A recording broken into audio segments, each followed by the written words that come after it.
hundreds and hundreds of people being processed. There are still hundreds of people being fined.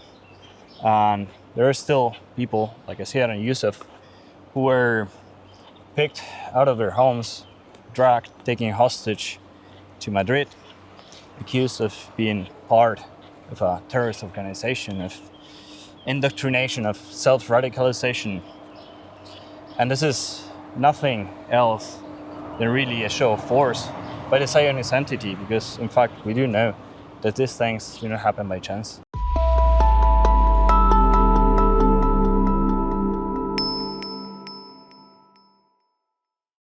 Hey everybody, this is Laith Marouf from Free Palestine TV, and we are in the town of Beqaa in Basque Country. And behind me is a factory of CAF. We're going to discuss that in this episode.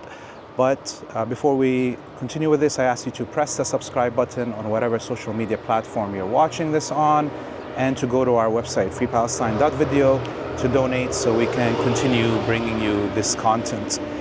Today we have with us two of our comrades, Malen and Ron. Both of them are militants with the JARDUN, which is the Basque Socialist Independence Movement. And they're going to explain to us the importance of this factory. I think I'm going to try to say what it means, CAF, but I doubt that my pronunciation is going to be correct. Construcciones y Auxiliar de Ferrocarriles. Is that correct? Yeah. Okay, which is railway construction and auxiliaries. Let's talk about this company. What does it do exactly? It produces trains, is that correct? Yeah. Yeah, That's sort of, it. yeah. Trains, trams, a bit of everything. And part of the what we understand is happening here is that, of course, there's a lot of companies in Spain, not only this one, that are involved in trade with the Zionist colony, whether it's weapons or industrial work. Tell us, before we talk about CAF, about this collaboration between the Spanish regime and the Basque collaborationist regime with Israel. So we have to understand that the Basque Country is in the imperialist center. So they need inevitably to link and to trade with Israeli Zionism, but not only that, being part of the center, the imperialist center, they collaborate with NATO. They are part of NATO, the Spanish and French state. And in the case of the Basque Country, the national bourgeois needs to link its economic and financial strategies to Israel and NATO. Okay, so that's first. We understand that the Spanish and French capitalist states are part of the imperialist force. They are occupying the Basque Country, but the national bourgeois, not only the enterprises, but also the politicians, have different relations with Israel. Okay, the first one would be the commercial one. They need the existence of an entity as Israel to have profits, because they do trading, they need Israeli financial too, and that's CAF is an example, but there are other examples as Irizar. It's a Basque company that since the 80s has been providing buses to Israel. Okay. The other relationship would be military relationship. Not only the Basque, the Spanish, and the French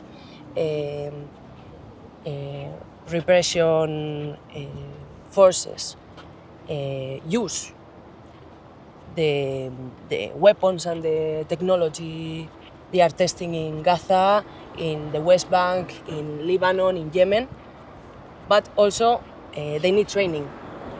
For example, the Basque 30 zipaio forces, the Ertzainas, were trained by Israeli forces.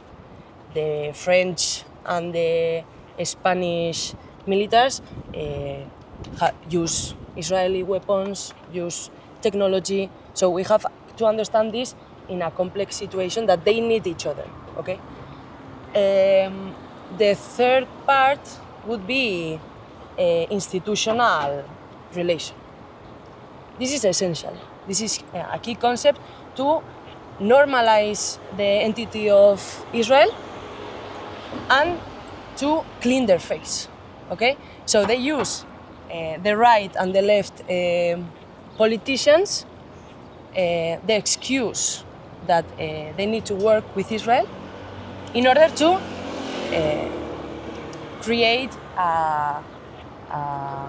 a scenario where people cannot confront the idea of Israel existing on occupied land, okay?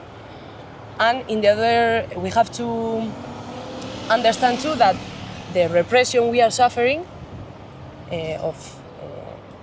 because we are supporting Palestine, we have to understand it in this view too, okay? In this relation. They are working as lapdogs of NATO and Israel, so they need to collaborate and to do their dirty work, okay? We have seen that with lawsuits.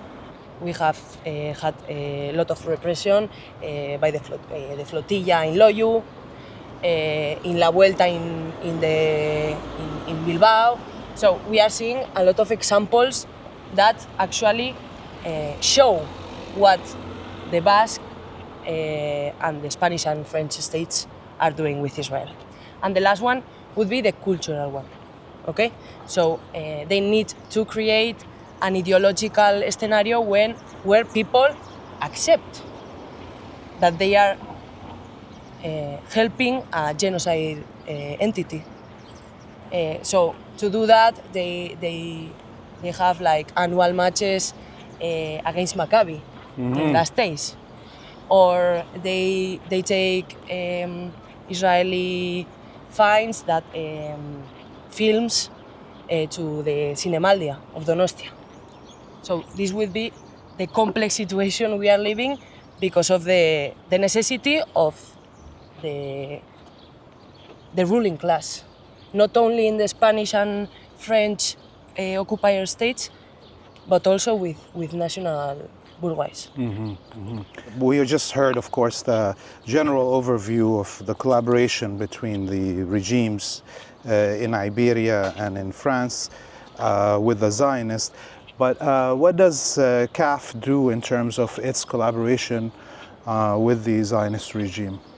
Well, I think one of the clearest examples of what CAF actually does is how they're providing, for example, Tel Aviv and Jerusalem, both with trains, with trams, and we have seen here in the Basque Country direct action taken against them in order to denounce that collaboration that still exists, and it is very, very much direct and something very, very clear and easy to see. So they're helping in building the train tracks from Tel Aviv into the colonies? Yeah, the thing they're doing is building an occupation train. And they have been providing them with the infrastructure they need to make possible the entity of Israel. Okay? So historically, this is a symbolic enterprise, okay? That we tend, the Palestinian pro-movement tend to criminalize, but there are a lot of enterprises in the Basque Country and in the Spanish state and in the French state. But it's true that historically there has been a focus to cut off relationship with Israel because it was very symbolic and very clear what they were doing, but and it has been like a historical boycott and manifestations, demonstrations. But 10 days ago, there was a meeting of the chairmen, like the one that they split the profits, okay? So with Palestinarekin Elkartasuna, that is a platform some organizations created after the 7th of October, did a demonstration, direct actions here to say and to let the people see what is happening in the Basque Country and what is happening with the capitalist states that are providing means to a genocide. So that's it. So there was a demonstration just in a few weeks ago here at the factory for CAF. Yeah.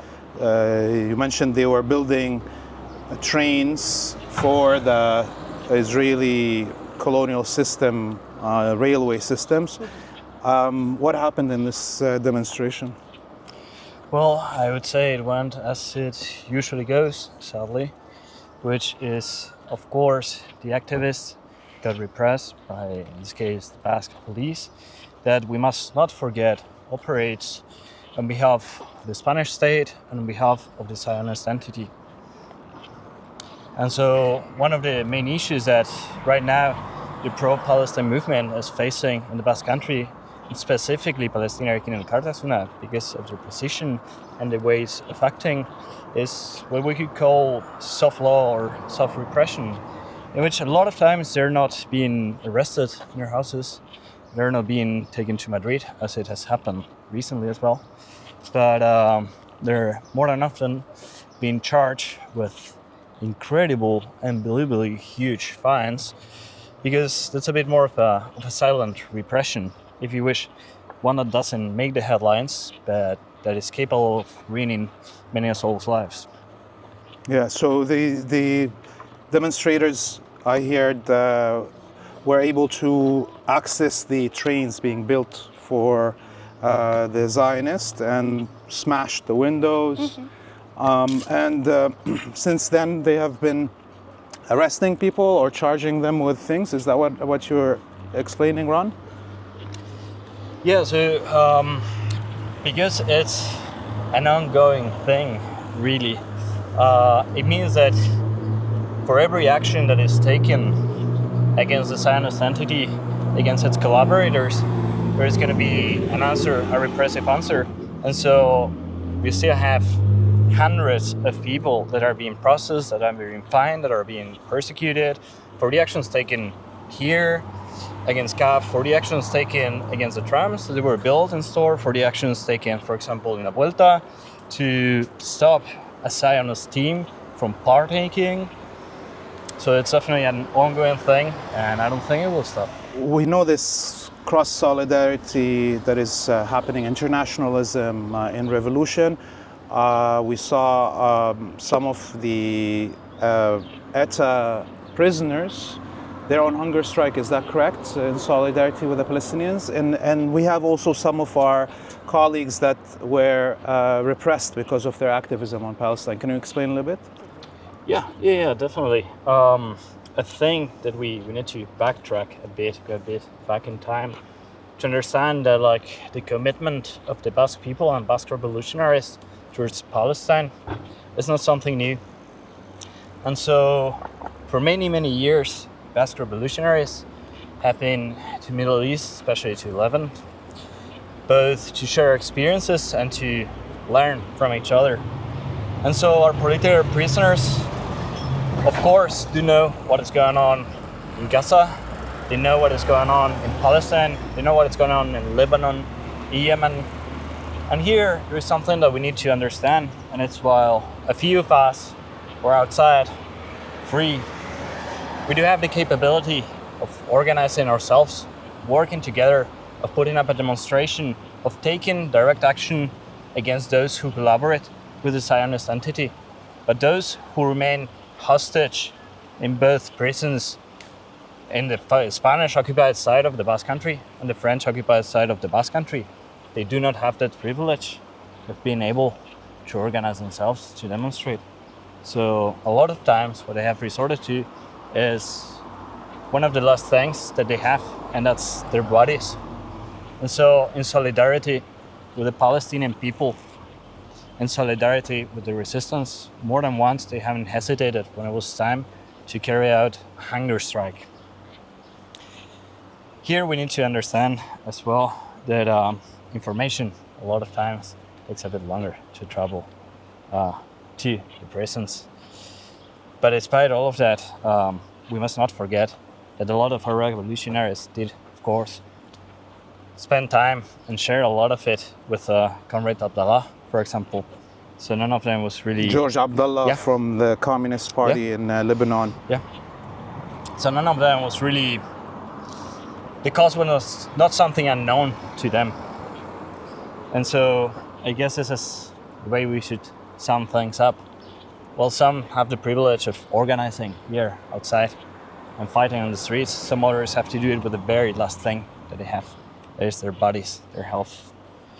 But repression, of course, doesn't end there, I guess. And we must not forget there is still hundreds and hundreds of people being processed. There is still hundreds of people being fined. And there are still people like Asier and Youssef who were picked out of their homes, dragged, taken hostage to Madrid, accused of being part of a terrorist organization, of indoctrination, of self-radicalization.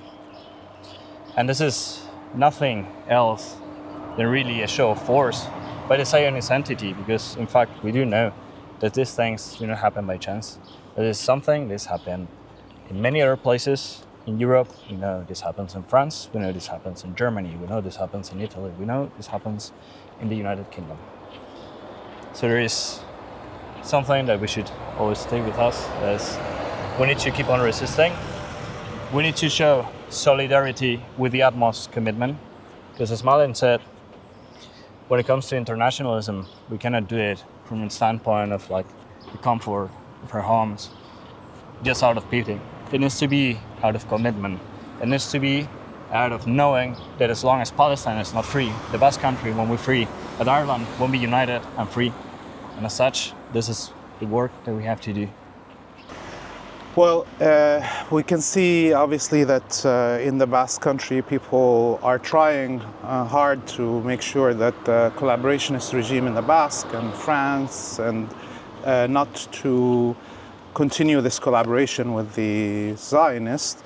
But looking at these actions that happened over the last few months and the arrests of our comrades Asier and Youssef and so forth, what do you see coming for the future? Do you feel like you need to change anything, or do you need to add more actions? How are you going to, as Basque revolutionaries, try to change, defeat the government's collaboration here?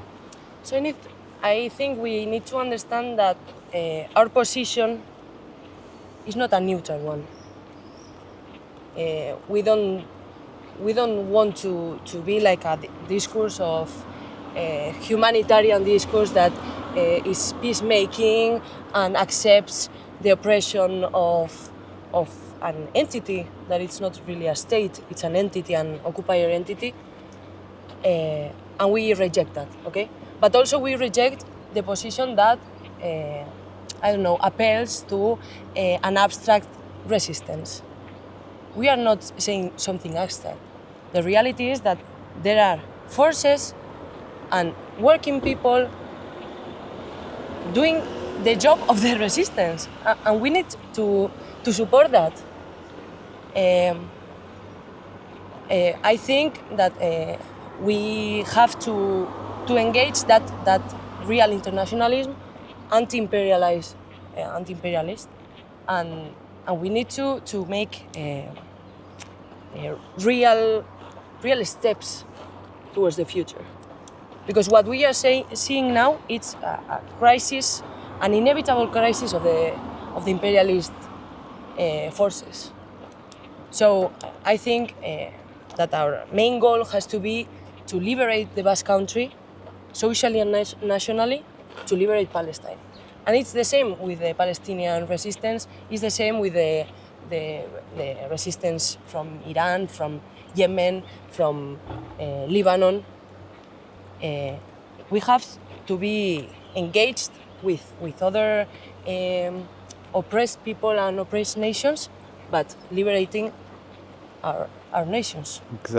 Exactly. Well, you know, any attack on and a defeat of imperialism anywhere is a defeat for imperialism everywhere. The liberation of the Basque Country is tied to the liberation of Palestine, to the liberation of Venezuela, to the liberation of every other nation. Malen and Ron, thank you so much for giving us this lesson. Please go and check the work of JARDUN online, and remember to press the subscribe button on whatever social media platform you're watching, and to go to our website freepalestine.video to donate so we can continue bringing you this content. Until we see you next time, we bid you all a free Palestine and a free Basque country.